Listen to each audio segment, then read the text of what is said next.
Уставниот суд да ја поништи резолуцијата на владеачките партии, да го заштити уставот и слободата на говор, побараа од СДСМ, од каде денеска и официјално поднесоа иницијатива до судот.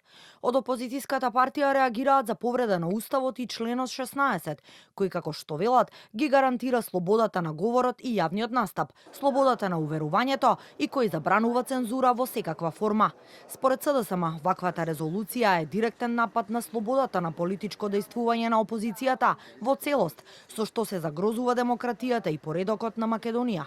Оваа тема никако не може да биде третирана како создавање паника и како закана за јавната стабилност.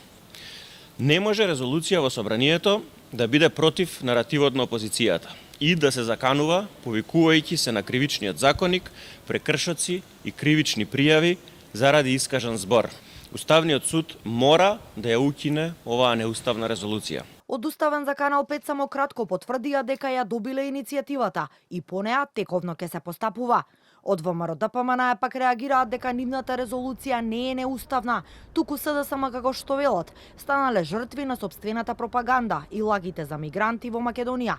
Од владеачката партија и денеска упатија критики за изборот на новите членови на раководството на Филипче, кои според нив се стари кадри од времето на Заев. Тренчевска минатата година по изборниот пораз на парламентарните избори си даде оставка од председател на форумот на жени, каде што рече дека местото го остава на нови, поквалитетни и лица неизвалкани од минатото.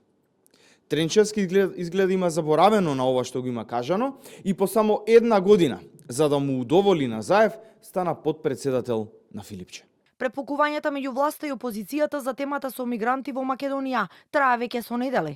Од СДСМ прво понудија антимигрантска резолуција, но не ја доставија официјално до собранието, а потоа владеачките во ВМРО-ДПМН знам и вреди доставија своја верзија со наслов Резолуција за осуда на манипулациите на опозицијата и за потврда на политиките против нелегалната миграција, која помина со 65 гласа за и без учество на опозицијските пратеници, кои во знак на револт ја напуштија седницата.